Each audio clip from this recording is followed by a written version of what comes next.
Hola, bienvenidas a su clase de macroeconomía. En las sesiones pasadas aprendimos sobre el concepto de tipo de economía. También vimos después el índice de libertad económica. Aprendimos sobre los aspectos críticos y prácticos de estas clasificaciones y también vimos algunos ejemplos. En esta clase vamos a cerrar este tema precisamente relacionando todos estos temas sobre formas de organizar la economía con el resultado de cuál es el nivel de ingreso en los países y sobre todo cómo es que se termina distribuyendo esa renta. Entonces, vamos a recordar que cuando estamos diferenciando entre una economía de planificada y una economía de mercado, la forma más objetiva de analizar esto es precisamente por el plano económico, es decir, tomar en consideración si es el gobierno o si son los individuos quienes están tomando las decisiones de la producción y quienes son dueños de los factores de la producción. También estuvimos comentando que además de este plano económico, las discusiones suelen darse a nivel filosófico y político. Y todas esas discusiones eventualmente se plasman en un código judicial que nos da precisamente las normas de cómo es que nosotros nos vamos a estar interrelacionando, cómo es que se va a estar organizando la economía, quién va a tener estas prerrogativas, ¿no? Si va a ser el gobierno o si van a ser los individuos. También vimos que, existen formas de clasificar y ver más o menos si una economía tiende más hacia ser planificada o ser de mercado y que existen diferentes indicadores para hacerlo, ¿no? 12 indicadores de manera más específica que se terminan reduciendo o resumiendo en el índice de libertad económica. Entonces, eso nos permite ver cómo es que van cambiando sus políticas a través del tiempo los países y también cómo es que están con respecto a los otros, ¿no? Si los comparamos de manera internacional. Pero como dije, a final de cuentas, todos estos conceptos se reducen y se terminan convirtiendo en normas. En el caso de México, nosotros ya vimos que eso también está garantizado en la Constitución de México, ¿vale? En el artículo 25. Entonces, si nosotros continuamos, ahora es muy interesante también enfocarnos cómo es que el plano político,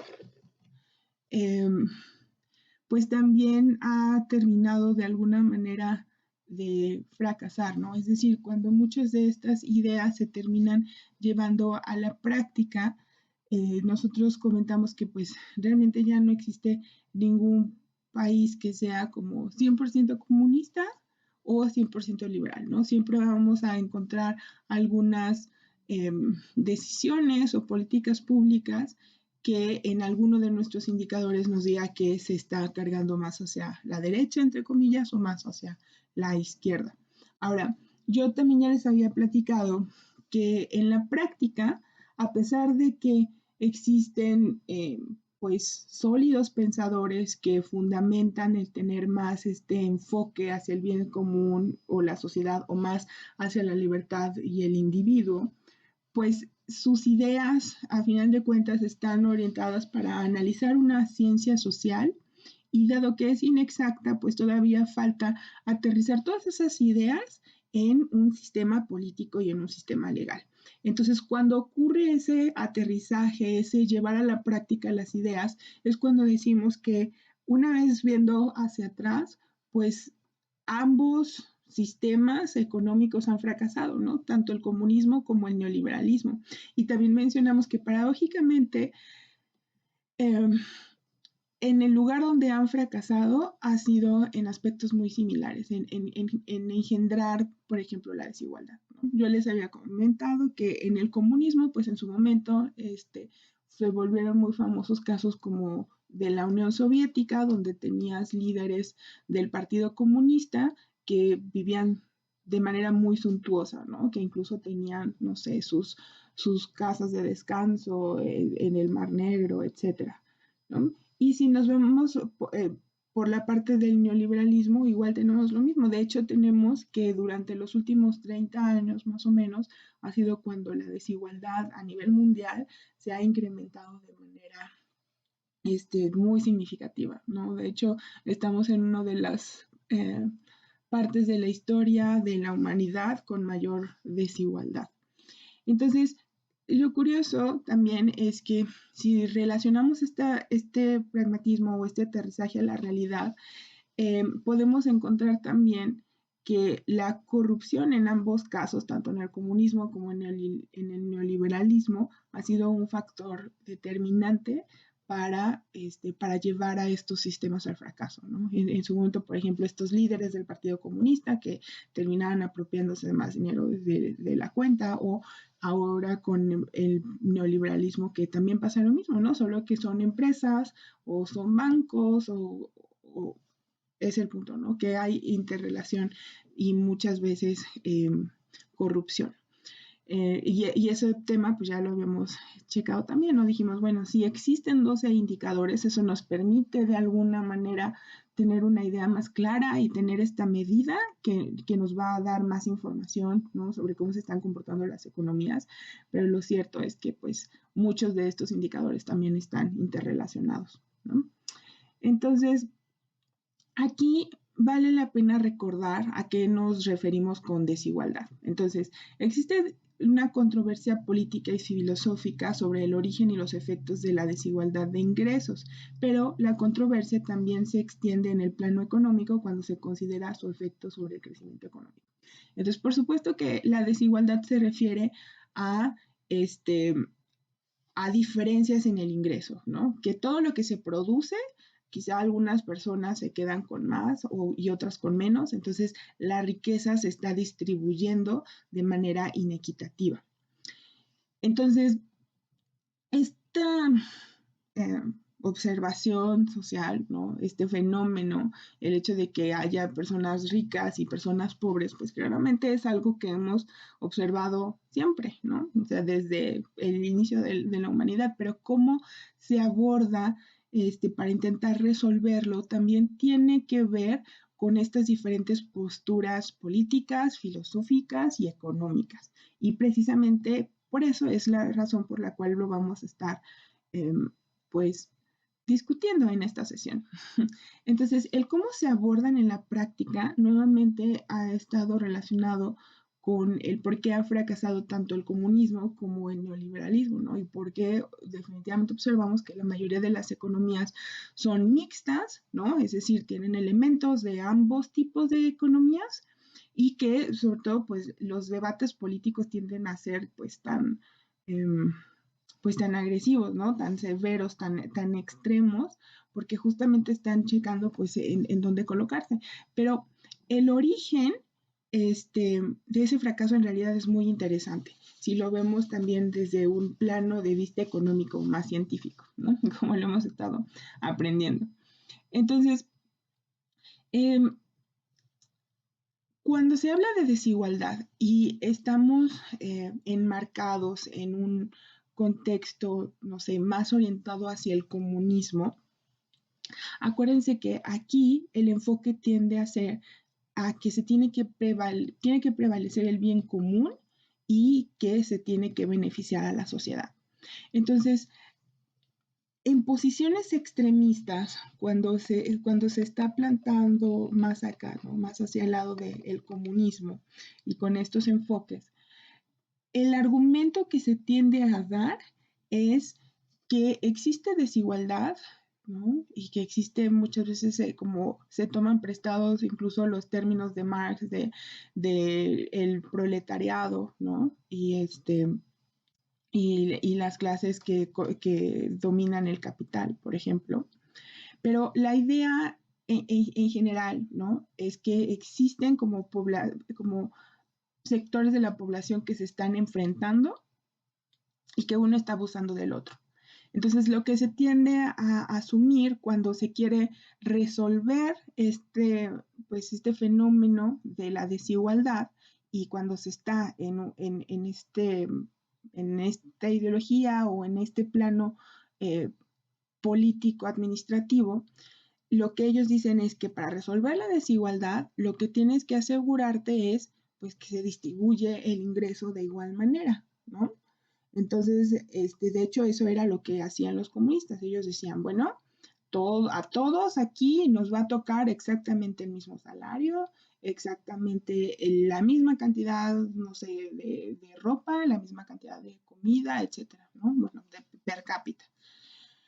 Este, y el problema con asumir que todo toda desigualdad observada es injusta, es que uno pierde de vista que también existe alguna desigualdad que es justa, es decir, que no todo se debe a que algún grupo social está abusando de otro, sino que también el mérito de las personas y el esfuerzo de las personas cuenta.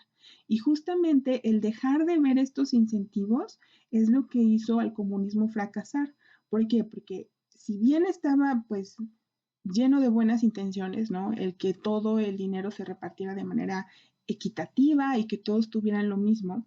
En la práctica, los países que llegaron a vivir sistemas socialistas, que no solamente fue la URSS, sino también en varios países de Europa, pues influencia se empezó a sentir muy fuerte, ¿no?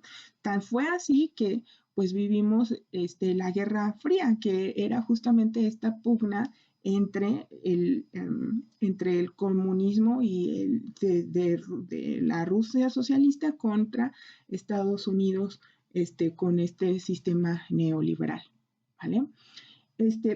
Pero el problema de hacer esta distribución exactamente igual era que decían, bueno, independientemente de si tú, no sé, eres o te dedicas a ser, mm, no sé, un agricultor, y no, sé, no terminaste siquiera la escuela secundaria, aunque eso haya ocurrido, tú vas a tener el mismo salario, el mismo ingreso, la misma comida, la misma casa, la misma todo, que lo que tendría por ejemplo, no sé, un médico que lleva estudiando hasta sus 35 años, porque además es cirujano, ¿no?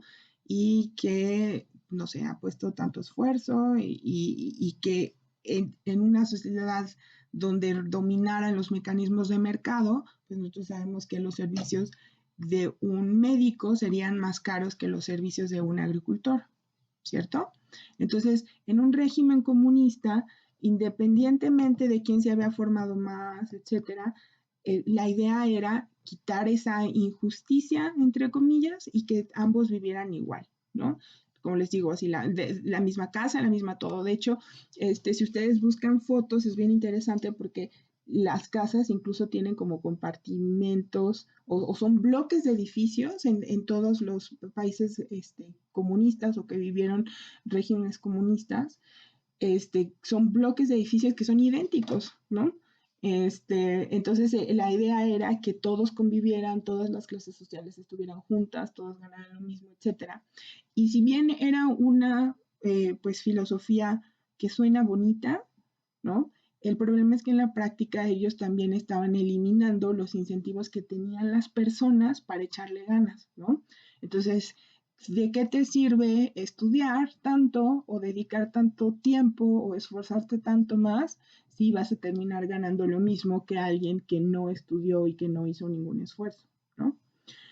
Entonces, ese era el punto, ¿no? Que el problema es que cuando asumes que toda la desigualdad es injusta, te pierdes de vista que hay alguna desigualdad que sí es justa, ¿sí? Entonces, ahorita vamos a empezar a describir a cómo se le llama a cada una. A una se le llama desigualdad estructural y la otra se llama desigualdad de mercado. La desigualdad estructural es la que se considera injusta, entre comillas, y la desigualdad de mercado la que se considera justa, entre comillas. Ahora, si nos vamos al otro extremo, ¿sí? Como la situación cliché o estándar que te permite ver por qué es que esta sociedad fracasa también cuando solamente se considera que todo se debe centrar en el individuo y en la libertad, también fracasa, ¿no? ¿Por qué? Porque en pensamientos extremistas, los regímenes políticos que se han implementado y que son más extremistas o más puristas en esta idea de que todo se debe al individuo, tienden también a perder de vista que existe la desigualdad estructural o que existen situaciones que, independientemente del esfuerzo que un individuo haga, va a traer consigo desigualdad, porque existen condiciones que la sociedad marca o la ley marca que evita que ese esfuerzo se cristalice. Entonces, en casos como estos, como el pensamiento más estándar tiende a ser, no, pues, si algunas personas son ricas y otras pobres, es porque unas se esfuerzan más que otras, ¿no? O porque otras son más flojas que otras. Entonces, cuando todo se centra en la idea de que si tú observas que una persona es rica y otra es pobre, es porque seguro tiene algo que ver con, no sé, con la virtud o con el esfuerzo, entonces también se cae en un error, porque es una visión extremista donde se asume que todo se debe a lo que uno hace y deja de lado el hecho de que las dinámicas sociales también importan, la estructura legal y social y cultural donde estamos inmiscuidos influye la forma en que nos relacionamos y lo que sale a relucir, ¿no? Entonces, eh, existen, por ejemplo, el problema de la pobreza intergeneracional es que se empiezan a generar mecanismos que hacen que si los padres fueron pobres, lo más probable es que los hijos también lo sean. Entonces, si fijan ahí, no solamente se debe a uno, o sea, si cada uno de estos padres e hijos pueden o no hacer un esfuerzo, ¿no? Sino que la misma pobreza es, incrementa la probabilidad de que esas personas se queden también en la pobreza. ¿Por qué? Porque si la pobreza es muy extrema, pues obviamente los papás, uno, lo más probable es que no puedan mandar a sus hijos a la escuela. Dos, es muy probable que también exista desnutrición, por lo tanto, haya menos fortaleza para que puedan trabajar, para generar un ingreso, para buscar oportunidades. Entonces, dada esta situación de falta de educación y de falta de nutrición, este, eso incrementa las probabilidades de que los hijos o de que las generaciones subsecuentes también se permanezcan pobres, pero no necesariamente es porque ellos no pudieran hacer ese esfuerzo, sino porque simple y sencillamente no existen las condiciones o el conocimiento suficiente como para que ellos mismos se puedan sacar de la pobreza. Entonces aquí yo estoy hablando de este ciclo, pero también existen como situaciones más extremas, ¿no? Y una de ellas es, por ejemplo, tanto el racismo como el clasismo entre las sociedades. Entonces, asumiendo que una persona hace mucho esfuerzo y le pone muchas ganas, sí existen razones para no contratarlo o para no darle oportunidades simplemente por la clase social de donde proviene o por el color de su piel, por su raza, etcétera, por sus rasgos físicos, por algo que él o ella no puede controlar. Eso se conoce como una desigualdad injusta o desigualdad estructural. Entonces, precisamente por eso es que las personas o las ideologías o los regímenes que se centran en que toda la desigualdad es justa y que el mercado tiene que resolver absolutamente todo, también tienden a fracasar, ¿no? Y también por eso es que se perpetúan dinámicas de pobreza y de desigualdad. ¿Por qué? Porque el Estado deja de intervenir para resolver estos círculos viciosos, ¿no? O para proteger estos círculos viciosos me refiero, por ejemplo, a la pobreza intergeneracional que les acabo de explicar, ¿no? Por eso existen programas sociales que al menos deberían de tener ese objetivo. En México, se le llama como transferencias condicionadas que te dicen, bueno, te doy este apoyo, pero tú tienes que demostrarme que estás alimentándote mejor, que estás cuidando mejor tu salud, que estás yendo a la escuela, etcétera, ¿no? O también otras políticas públicas que puede hacer el Estado, pues es tan solo la protección de derechos, ¿no? Los derechos laborales, por ejemplo, si una persona te discrimina, ¿no? Y no te da oportunidades, pues legalmente eso es un delito, ¿no? Y no debería de estar pasando.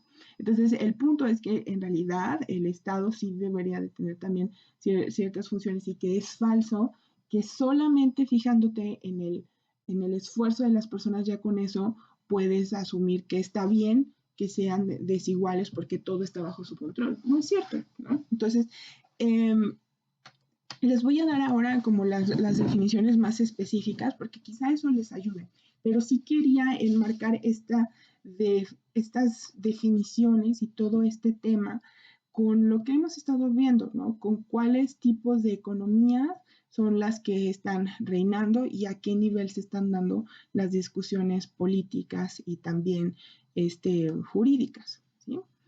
Ok, entonces, todo lo que les acabo de explicar se puede resumir en estas definiciones, que yo espero que les ayude. La desigualdad estructural es aquella desigualdad que se origina por diferencias en oportunidades.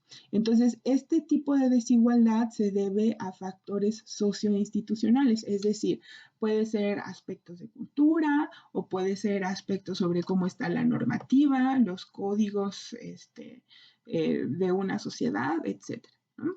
Pero el punto es que este tipo de desigualdad ocurre cuando existen las oportunidades, pero de manera limitada o de forma discriminatoria. Es decir, sí, por supuesto que sí tenemos oportunidades, pero te las vamos a dar dependiendo de quién eres, ¿no? O dependiendo de qué características tienes y esas características tienen que ser algo sobre lo cual las personas no tienen control y que por lo tanto, por definición, empiezan a crear un enfoque o un sistema de privilegios que beneficia a otros, a algunos sobre los demás, simple y sencillamente porque tengan ciertas características, ¿no? Y puede ser algo tan, no sé, tan superficial, pero que a final de cuentas es cierto, ¿no? Como el que, no sé, una persona tenga ojos azules, ¿no?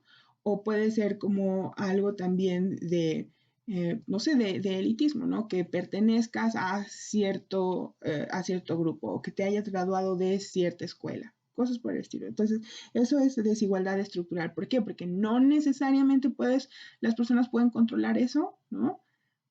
Pero igual es un criterio para estar asignando beneficios en una sociedad, ¿sí? Oportunidades de manera más específica en una sociedad. Entonces, cuando esto ocurre, la desigualdad estructural se relaciona más bien con malas instituciones, con baja inversión en capital humano y con el desarrollo. Entonces, esto, dado que se considera como una desigualdad injusta, ajá, entonces se espera que tenga un efecto negativo sobre el crecimiento económico, sobre el PIB. ¿Por qué? Porque estás derrochando potencial y habilidades. Es decir, en el momento en que existe, por ejemplo, discriminación en oportunidades y se les da a las personas basándose en criterios que no impulsan a las personas a esforzarse, entonces todo ese esfuerzo o potencial contribución se pierde. Entonces, este tipo de desigualdad estructural precisamente por ello se vuelve contraria al desarrollo sostenible y a la reducción de problemas de pobreza, ¿no? Es decir, genera pobreza y genera desigualdad, ¿vale? Entonces, el antónimo o lo ideal a la desigualdad estructural sería tener, pues, la igualdad de oportunidades, ¿sí? Ahora, el segundo tipo de desigualdad es la desigualdad de mercado o desigualdad de resultados. Este tipo de desigualdad se debe a una dinámica de mercado. Entonces, acuérdense que dinámica de mercado, pues se refiere a que existe un equilibrio, ¿no? Quiero relacionárselos con su curso de micro, porque eso lo aprendieron ahí. Es decir, que los resultados que tú obtienes, ¿no? Sería como que en lugar de, sería como qué nivel de riqueza adquieren las personas, debería de estar reflejando cuál es la contribución que esas personas están haciendo a la sociedad. Acuérdense que cuando se respetan los mecanismos de mercado, al menos en condiciones perfectas, pues lo que tú deberías de estar observando es que si tú eres capaz de vender un producto, ¿no? El precio al que lo vendas y la cantidad que vendas, pues va a estar relacionado, por supuesto, con tu capacidad de producción o con la capacidad de producción de las empresas, pero también con qué tanto lo valoran la sociedad o los consumidores, es decir, cuánta utilidad les brinde. Entonces, de manera ideal, cuando existe un mecanismo de mercado, mientras más alto sea el precio y mientras mayor y más esté produciendo de ese bien, pues lo que está indicándonos es justamente eso, ¿no? Que cuánto desea esa sociedad consumir, dado que valora en tanto ese bien o ese servicio, ¿no? Entonces, en este caso, precisamente por eso decimos, ¿no? Si nosotros observamos que una persona es rica o es pobre y existe mecanismos de mercado que funcionen, pues esa riqueza lo que debería de estar reflejando es que lo que ofrece la persona rica a la sociedad, ya sea un producto físico, ¿no? Que esté vendiendo un bien o puede ser también un servicio, ¿no? Que sean sus habilidades, sus conocimientos, lo que sea, pero lo que sea que gane debería de estar generando eso, ¿no? Su contribución a la sociedad. Entonces, cuando existe una dinámica de mercado, lo que deberíamos estar observando es que los resultados desiguales o el éxito desigual de alguna manera es justa. ¿Por qué? Porque está reflejando la libertad de las personas, su disponibilidad a pagar, su deseo de consumir, su deseo de compensar a las personas que les están ofreciendo algo que vale la pena o que valoran. Entonces, en este caso, pues las diferencias de ingresos ofrecen incentivos tanto para invertir en educación como en capital físico, como para esforzarse y asumir riesgos, ¿no? Es decir, si tú sabes que tú vas a ganar dependiendo de lo que contribuyas a la sociedad, dependiendo de cuánto valgas tú para la sociedad, pues entonces tú vas a saber que te conviene invertir en tu educación, ¿no? Que te conviene echarle ganas, porque de esa manera tu esfuerzo, tu trabajo, te lo van a recompensar. Entonces, dadas estas condiciones, pues nosotros esperaríamos que tuviera un efecto positivo sobre el crecimiento económico, sobre cuánto capital hay, sobre cuánto se innova. Entonces, lo contrario a la desigualdad de mercado sería que existiera la igualdad de resultados, ¿vale? Entonces, aquí quiero darles ejemplos de la desigualdad estructural, porque muchas veces esa es una de las más difíciles de percibir, ¿no? Entonces, eh, como les decía, la desigualdad estructural está relacionado con muchas veces con estructuras institucionales y sociales. Y un ejemplo muy claro de esto era el sistema de castas en el virreinato de la Nueva España. Acuérdense que el origen de las personas era muy relevante, de hecho era fundamental para ver cuál era el tipo de trabajo que ibas a tener, cuánta educación ibas a recibir, incluso cómo es que te iban a tratar, ¿cierto? Entonces, dependiendo de con quién, cómo se mezclaban las razas, a cada persona se le daba cierto nombre. Entonces, por ejemplo, este, los españoles peninsulares, pues eran aquellas personas que habían nacido en España peninsular y que habían venido aquí a vivir pues a las nuevas colonias, ¿no? A la Nueva España. Los indígenas, por supuesto, eran la población original. Cuando un español y un indígena se casaban, pues a ellos se les llamaba mestizos. Si los mestizos se casaban con españoles, se les llamaba castizos, etcétera, etcétera, etcétera. Entonces, el punto es que dependiendo de quién eran tus padres, tus abuelos, etcétera, etcétera, cada persona iba a tener una etiqueta, una clasificación. ¿Sí? Y esto en términos económicos, por supuesto que tiene un impacto, ¿vale? Porque por definición, aquí están utilizando criterios que no son controlables por cada una de las personas, ¿no? Es decir, nosotros no elegimos si nuestros padres son de cierta raza o no. Simplemente te tocó así nacer, tu color de ojos, tu color de piel no es un mérito que tengas, ni tú, ni tus papás, ni nadie, es algo que te tocó, ¿sí? Entonces, dado que no se puede controlar, y que independientemente del esfuerzo que hagan las personas, se va a cambiar, entonces por eso se le llama que tenemos un sistema, en este caso un ejemplo de desigualdad estructural.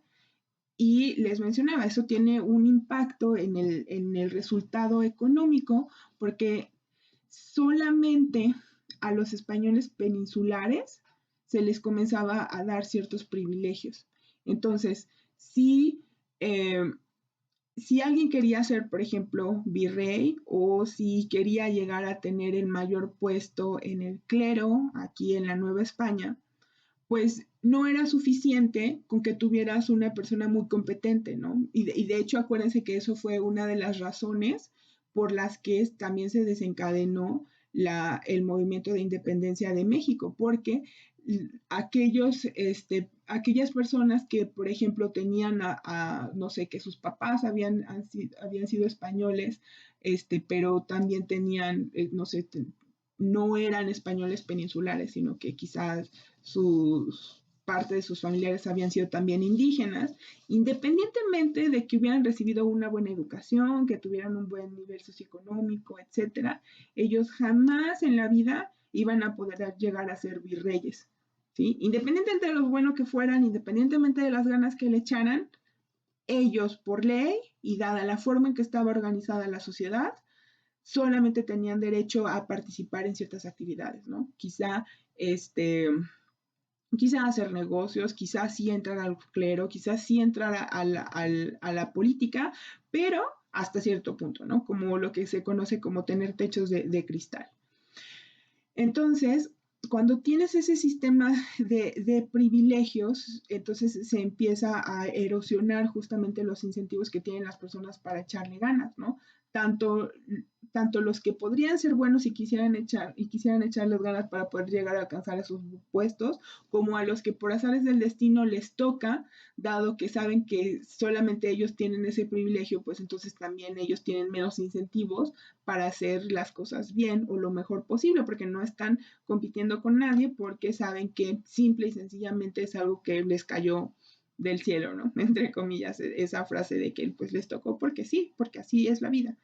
Entonces, este es un tipo de desigualdad estructural, este es un tipo de desigualdad que se conoce como injusta, entre comillas, y que se puede observar en este mecanismo que les acabo de explicar cómo es que eso influye, por ejemplo, pues en los niveles del PIB y en los niveles de desigualdad, ¿no? Te toca lo que te toca, no necesariamente porque te lo hayas ganado, sino porque simple y sencillamente se decide que tú lo vales o no, o tú lo puedes recibir o no. Entonces, esto podrá parecer muy, muy atrás, ¿no? Pero realmente esas bases históricas son aspectos que nos siguen influenciando hasta hoy en día y que siguen en muchos países en desarrollo, y al menos aquí en México es muy claro, siguen influenciando nuestras decisiones, ¿no? Hace algunos años, específicamente en 2017, el INEGI sacó un estudio muy interesante que de hecho se volvió polémico, porque lo que ellos hicieron fue utilizar una escala del color de piel y relacionar esas características raciales con resultados económicos, ¿no? Resultados socioeconómicos de manera más específica. Entonces les decían, a ver, tú, dada esta escala que vemos aquí, ¿no? De acuerdo con tu percepción, tu piel, a qué letra se parece, ¿no? ¿Estás en la J, es decir, eres una persona muy blanca? ¿O estás en la A, es decir, eres una persona más quizá con orígenes de África? Porque tenemos que recordar que en México también existe eso, ¿no? Hubo menos población esclava, pero también la hubo. O estás más, no sé, entre el F y el D, que quizá refleja no se mezcla con población indígena, ¿sí? Entonces, si se fijan, ya no necesariamente tenemos ese sistema de castas, ¿no? Ahorita ya no le preguntarías a una persona quién eres tú, ¿no? Eres un español, eres un castizo, eres un lobo, pues eso ya no lo sabemos, no es costumbre.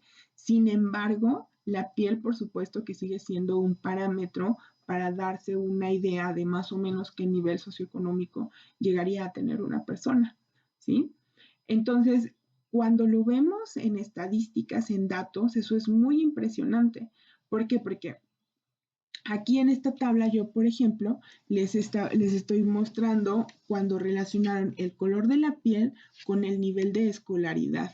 Entonces aquí lo que nosotros observamos es que mientras más clara sea el color de piel, pues las personas tienden a tener un mayor nivel de escolaridad, ¿no? Es decir, las personas muy, muy blancas tienden a tener un 28, el 30, o sea, la tercera parte de las personas blancas tienden a tener cuando menos una licenciatura, ¿no? Y si esto lo comparas con las personas que son muy, muy negritas, que sería el A, pues eso es solamente el 5%.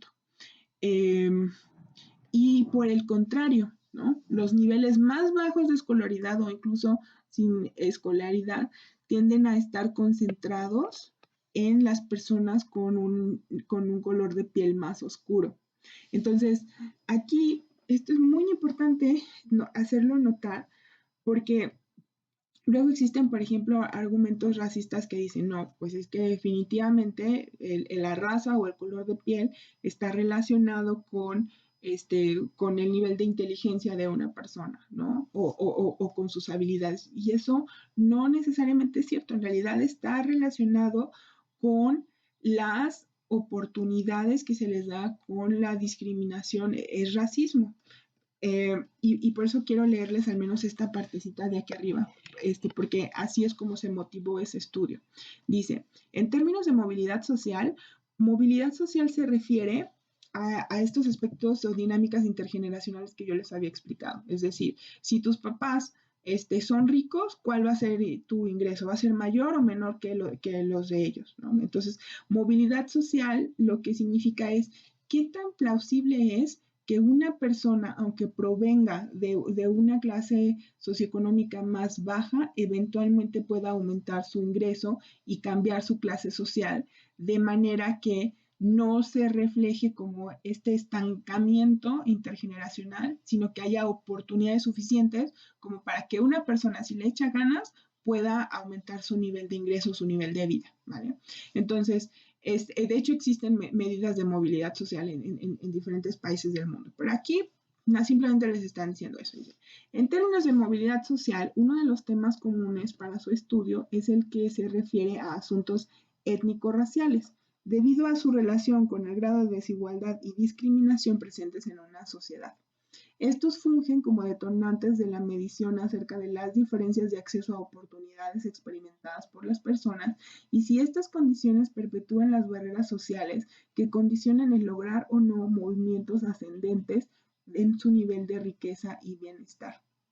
Entonces, yo les decía, este estudio fue muy polémico precisamente porque pues se encargó de checar de una manera más, pues, más aterrizada, ¿no? Recolectando datos y generando evidencia empírica sobre aspectos que nosotros sabemos de nuestra sociedad, ¿no? Sabemos que la discriminación existe, que el clasismo existe, y lo único que hicieron fue decir, a ver, vamos a checar eso, en cómo se traduce en términos tanto de educación como de ingreso, ¿no?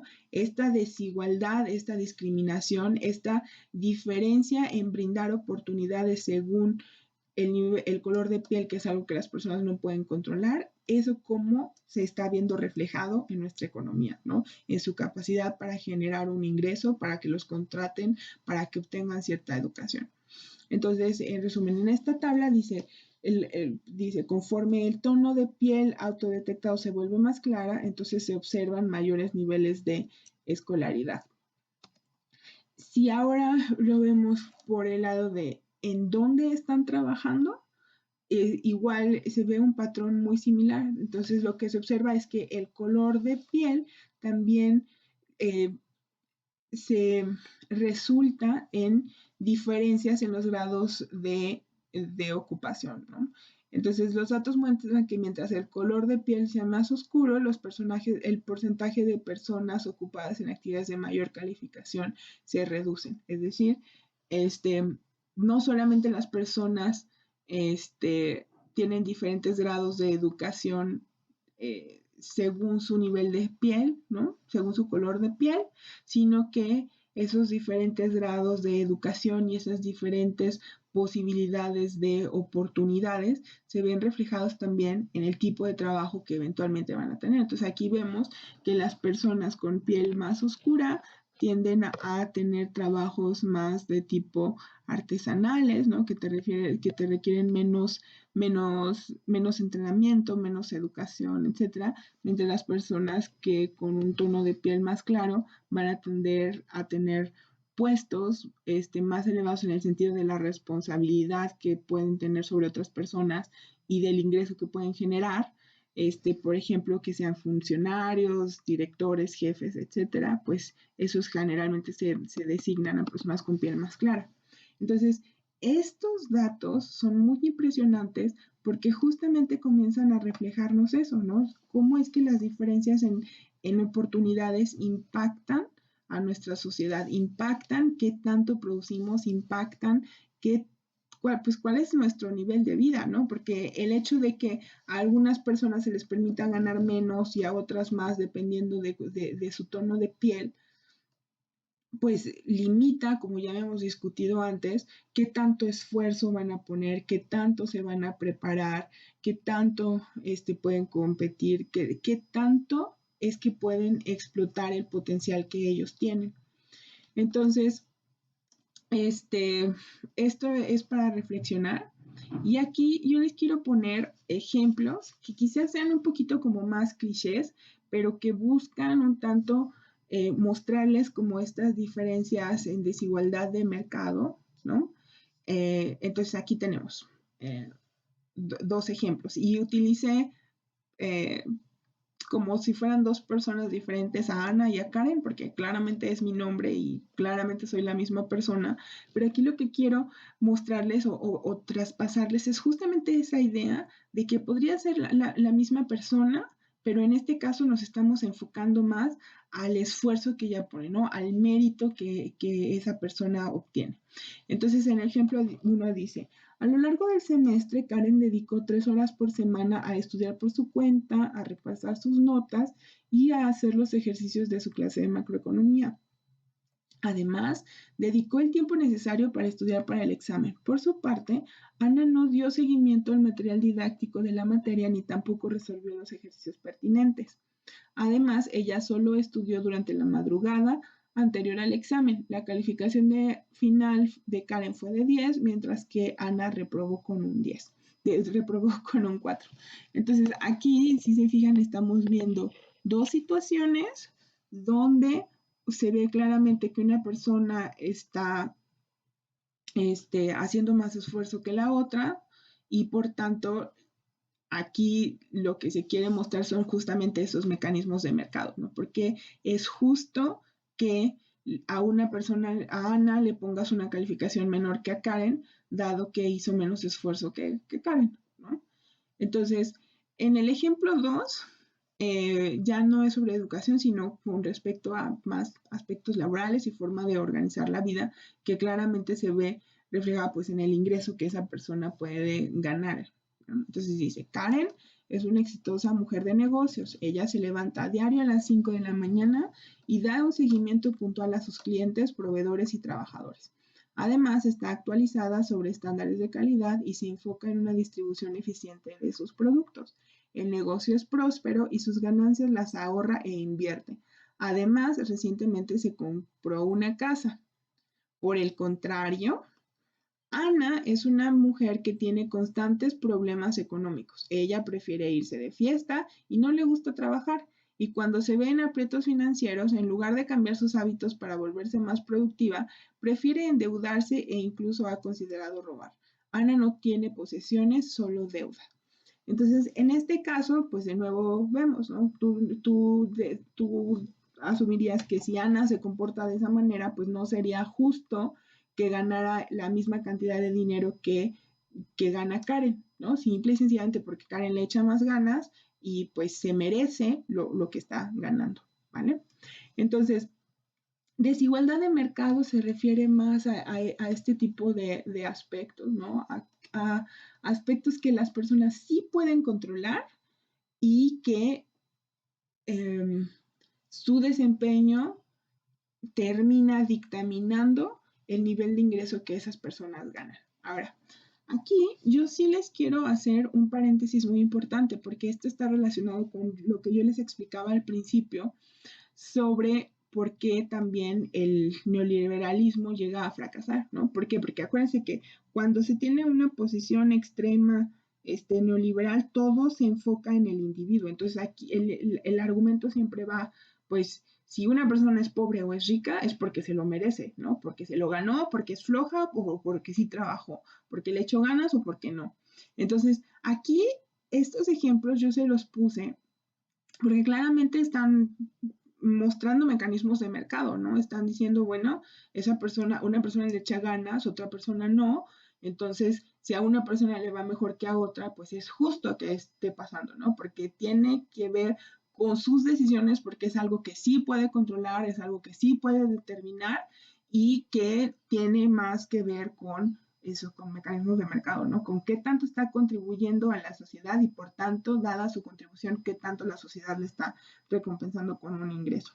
Ahora, lo que les acabo de explicar, a su vez, es importante también que noten que si bien estamos haciendo como esta clasificación de desigualdad estructural y de desigualdad de mercado para fines prácticos, ¿no? Para poder entender que existen esas diferencias y para poder entender que ni toda la desigualdad es justa ni toda la desigualdad es injusta, pues a la vez lo cierto es que en términos ya más realistas es muy difícil separar la desigualdad estructural de la desigualdad de mercado.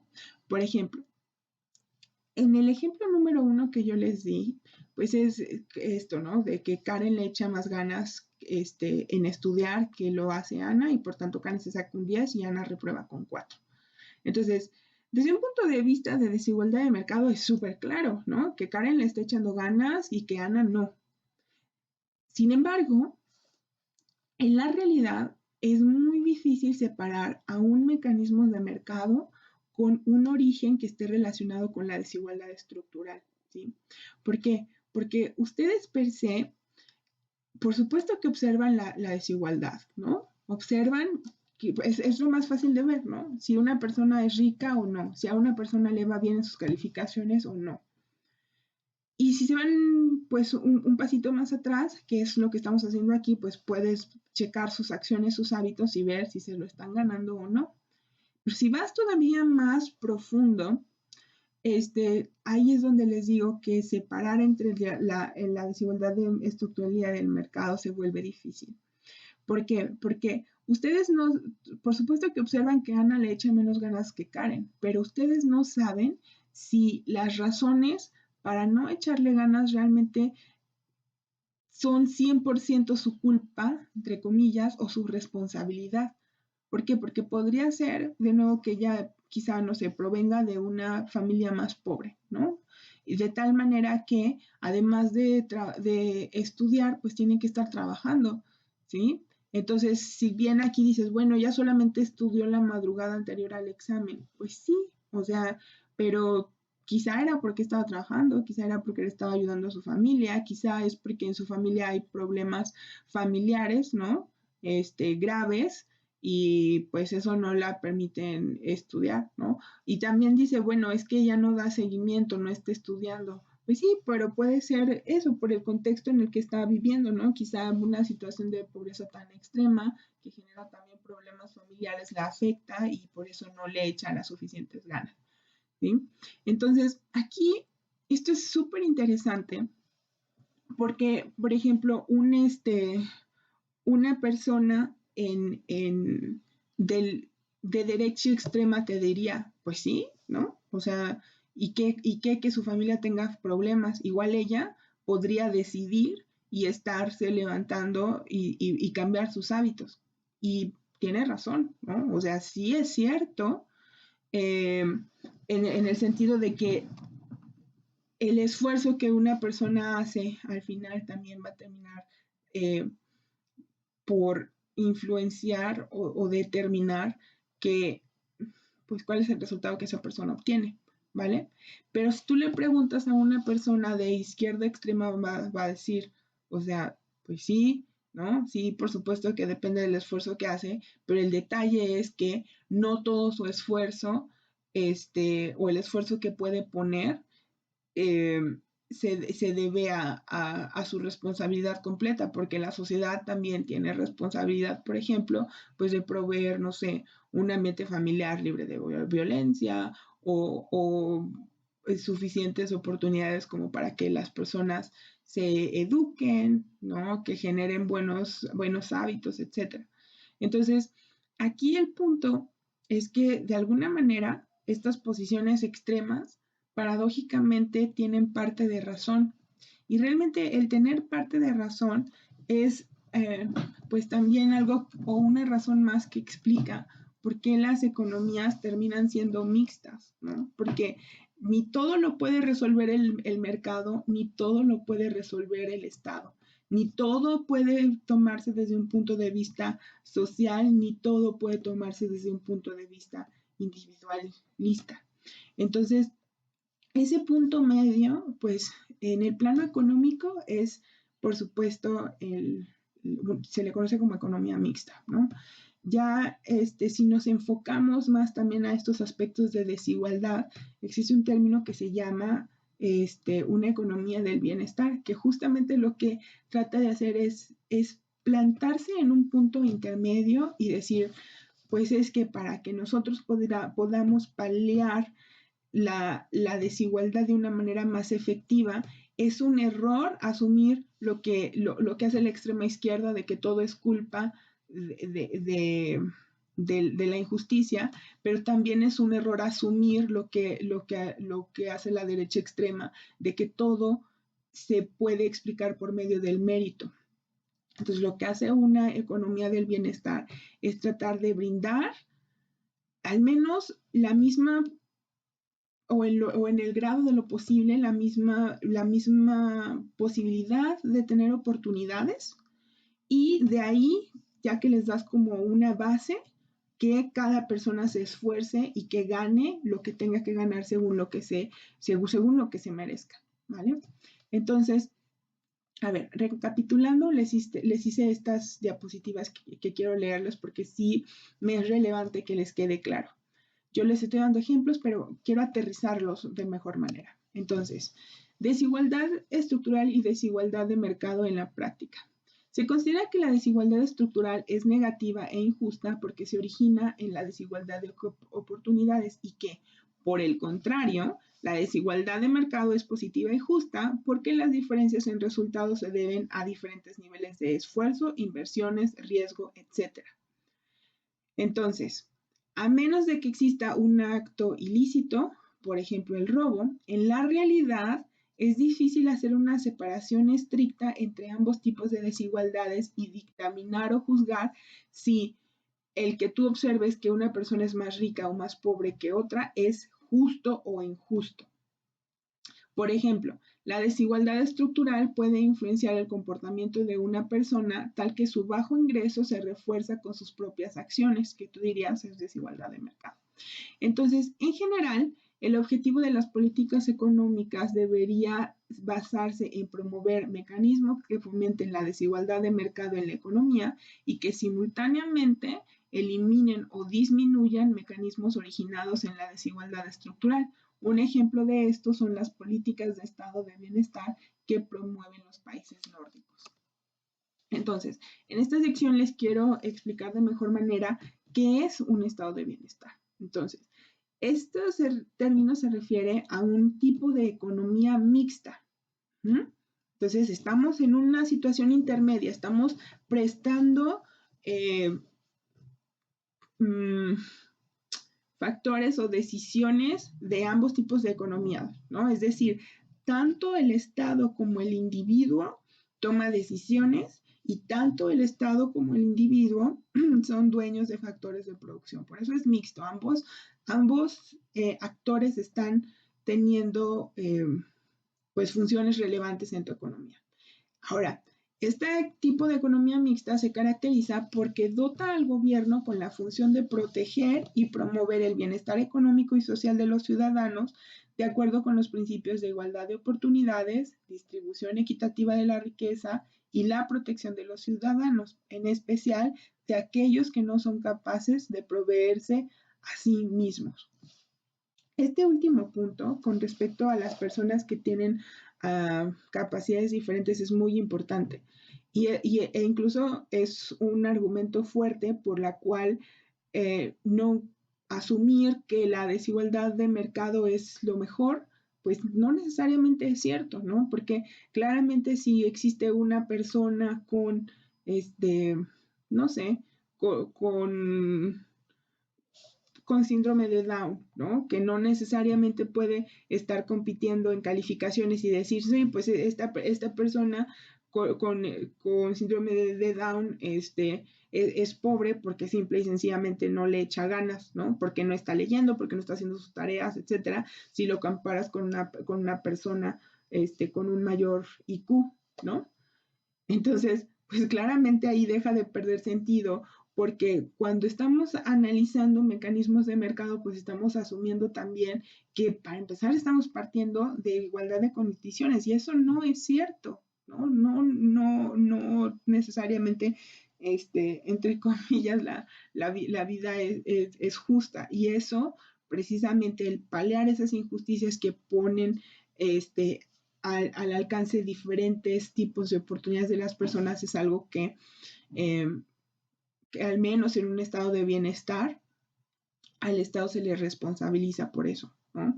De cuidar por personas que no necesariamente pueden valerse por sí mismas o pueden entrar en esta dinámica de estarse ganando y compitiendo de manera feroz por aquello que necesitan o que quieren obtener. ¿Vale? Entonces, en este modelo económico se respeta el libre mercado y la libertad individual. El gobierno atiende las fallas de mercado y se encarga de tanto de minimizar la desigualdad estructural como de promover la desigualdad de mercado. Es decir, busca garantizar la integridad mínima de los ciudadanos para que tengan un acceso justo a las oportunidades con el fin de que cada individuo pueda desarrollar al máximo su potencial y que su estilo de vida corresponda al esfuerzo que realiza. El estado de bienestar combina la democracia, el bienestar y el capitalismo. Entonces, esto es muy importante y aquí en esta definición claramente se puede ver cómo es que un estado de bienestar empieza a capturar tanto tanto aspectos sociales como aspectos individuales, ¿vale? Entonces, ejemplos coherentes con la concepción del estado de bienestar. Tenemos el sistema de seguridad europeo, los programas que combaten la pobreza intergeneracional, las becas a estudiantes y la renta universal. Entonces, en todos estos casos es justamente esa idea, ¿no? Estás tratando de minimizar la desigualdad estructural y de promover que exista la desigualdad de mercado. De hecho, la renta universal, no sé si ustedes estén familiarizados, pero en años recientes ha sido una idea que se está tratando de promover justamente porque lo que ellos dicen es, a ver, una renta universal es como un ingreso que las personas reciben por el simple y sencillo motivo de que sean mexicanos, por ejemplo, ¿no? Entonces, una renta universal consistiría en decir, todas las personas van a recibir, no sé, 5,000 pesos al mes, que es lo mínimo que ustedes necesitarían para poder sobrevivir en la sociedad, ¿no? Entonces, decir, independientemente de si eres una persona rica o pobre o lo que sea, todos parejitos ganan lo mismo. Y ya después de ahí, pues qué tanto más ingreso generes, pues depende ya de ti.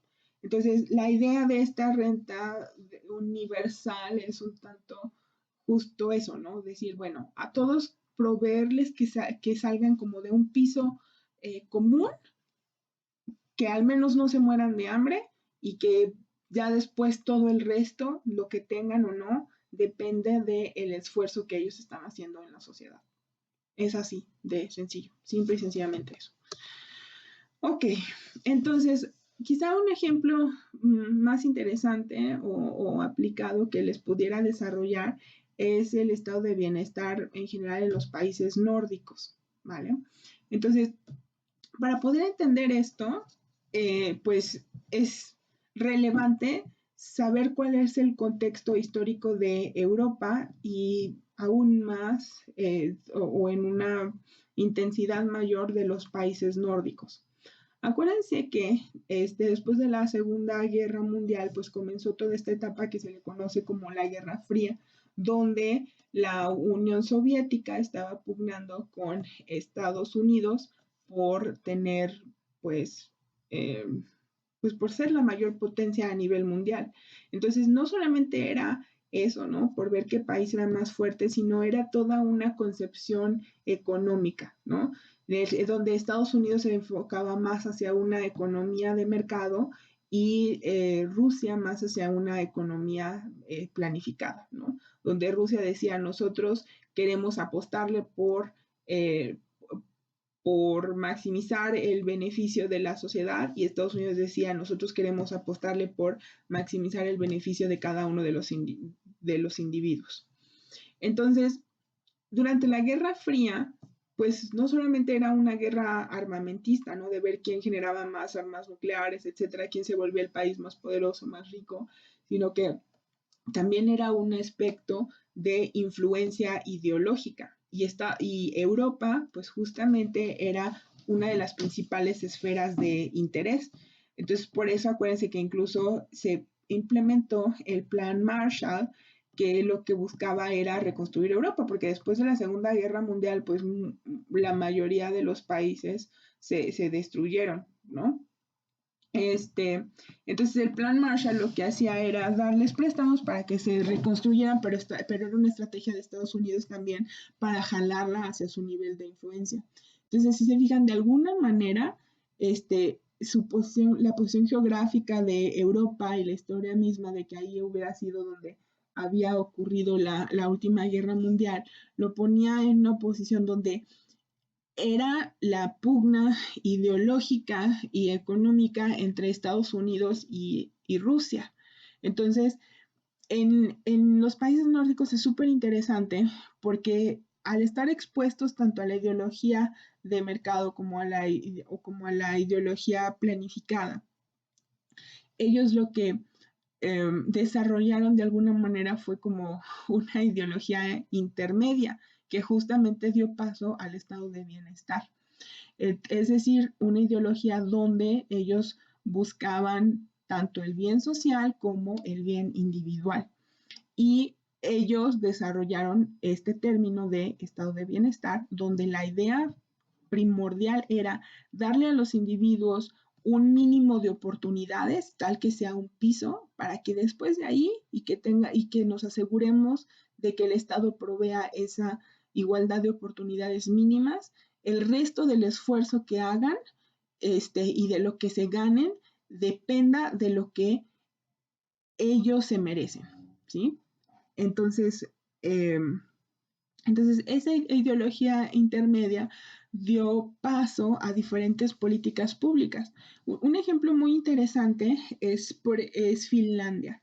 Entonces, Finlandia desde 1938 ellos lo que empezaron a hacer fue a dar estas cajitas de cartón que observan aquí, ¿sí? Entonces, cada que una mujer estaba embarazada, el Estado les daba una caja llena de cosas que iba a necesitar el bebé. Y esa caja más aún era lo suficientemente grande como para servirle de cuna al bebito.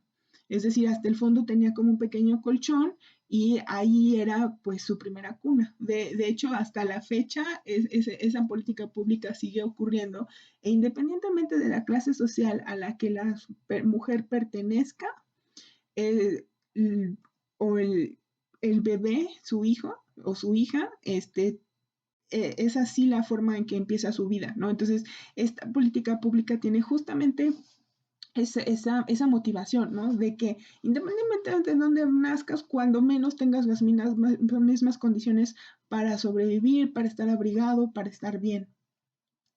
Entonces, eh, esta, esta política pública ha sido interesante, no solo porque para los finlandeses tiene mm, pues cierta conexión emotiva o de orgullo, ¿no? De sus países y de sus políticas públicas, sino que también eso se ha visto reflejado en la tasa de mortalidad infantil, que ha ido decreciendo a través de los años. Entonces, cuando empezaron esa política pública en 1935, Finlandia era uno de los países con mayor mortandad, ¿no? de infantes. Y por supuesto que esta caída tan drástica de la mortalidad infantil ha estado relacionada pues también con avances en la medicina, en la salud, en la calidad de vida, pero al menos en Finlandia también ha estado relacionado, una de las medidas que les funcionó para disminuirlo fue esto, ¿no? Esto de la cuna. Entonces, con esto yo quiero darles justo el ejemplo, ¿no? De que eh, aquí no es per se que la cuna sea como la panacea y que si todos los países del mundo hicieran lo mismo a todos les funcionaría. Y era lo que yo les mencionaba al principio, pues es que, más bien en las sesiones pasadas, es que muchas de las políticas económicas y políticas que se hacen para que funcionen depende del contexto social, cultural, etcétera, que estás haciendo, ¿no? Entonces, tal cual no significa que necesites copiar y pegar políticas públicas de otras partes del mundo para que te funcionen en tu país. Lo que importa es el principio, ¿no? Si tienes muy claro que lo que importa es justamente minimizar la desigualdad estructural y maximizar la desigualdad de mercado, entonces queda más claro que puedes buscar que, dado el contexto, la cultura, las instituciones que prevalecen en cierto país, pues cuál es la mejor forma de lograrlo, ¿no? Quizá en México no sea darles a todos la cunita, que podría ser, ¿no? Sino que en México, no sé, sea checar más, no sé, la calidad en la educación, en las escuelas públicas o cosas por el estilo, ¿no? Entonces, es eso, el principio y entender que una economía mixta te presta, eh, pues, algunos aspectos de la planificada y de la de mercado, que un estado de bienestar, por supuesto que se centra o se preocupa por los niveles de desigualdad observados y que lo que busca es, por ejemplo, minimizar la desigualdad estructural, maximizar la desigualdad de mercado y pues simple y sencillamente que recuerden que las pugnas en el plano político pueden ser muy subjetivas y que una mejor forma de entender lo que está pasando y de tener una visión crítica es de hacer este análisis que nosotros acabamos de desarrollar en estas 3 sesiones, ¿no? De entender hacia dónde se está inclinando, ¿no? Esa propuesta, o sea, esa propuesta a dónde quiere llevarnos, o sea, que sea el individuo o el Estado quien tome las decisiones y quien posea el capital y el trabajo, ¿no? Y independientemente de en qué dirección quiera mandarnos y de la posición ideológica en la que nosotros nos inclinemos, ¿qué tan factible es que esa propuesta eventualmente pues, se refleje en una política que realmente vaya en la dirección que queramos, ¿no? Porque acuérdense, por eso les dije, o sea, tanto el comunismo como el neoliberalismo han fracasado, y lo que mejor podemos hacer es ver el contexto en el que están ocurriendo cada una de las decisiones que se están tomando, ¿sí? Y donde hay que tomar en consideración también que cada uno de los indicadores que conforman nuestro índice de libertad económica puede estar interrelacionado con los demás. Entonces, también checamos, por ejemplo, cómo es que pues la corrupción es un factor tan importante, ¿no? Porque independientemente de si quieres tomar iniciativas de izquierda o de derecha, mientras haya corrupción viniendo de parte del gobierno o del sector privado, el resultado, por supuesto, es que pues no se logra lo que se quiere, ¿no? Y algo que a mí también me resulta útil como reflexión, ¿no? El por qué es que la mayoría de las economías pues son mixtas y es pues básicamente porque necesitas considerar ambos aspectos, ¿no? O sea, necesitas eh, darle su justo valor tanto al aspecto social como al aspecto individual. Y en términos de desigualdad, de reconocer que existen mecanismos que hacen que una desigualdad pueda ser justa o injusta. Entonces, todo es cierto y desarrollar esta parte crítica es fundamental para ser buenos ciudadanos, para poder contribuir en el rumbo que toma el país, ¿no? Que toma la democracia. Entonces, pues bueno, ya con esto terminamos esta sesión, ya solamente queda pues encargarles los ejercicios que tienen que resolver, que es la pregunta de reflexión 10, que sería revisar la documentación complementaria de esta sesión. Yo les estoy subiendo algunos textos que puede resultarles útil leer, que se puede ser con referencias. Y también es importante que ustedes busquen cuáles son estos conceptos, ¿no?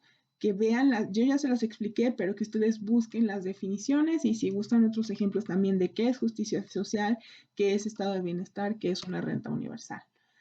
Con respecto a la tarea, aquí quiero enfocarla a desarrollar más su aspecto crítico, ¿sí? Yo ya les expliqué qué implica la orientación de izquierda o de derecha, cuáles son los errores de pensamiento que puede tender a haber si se vuelven extremistas. Entonces, que ustedes mismos resuelvan estas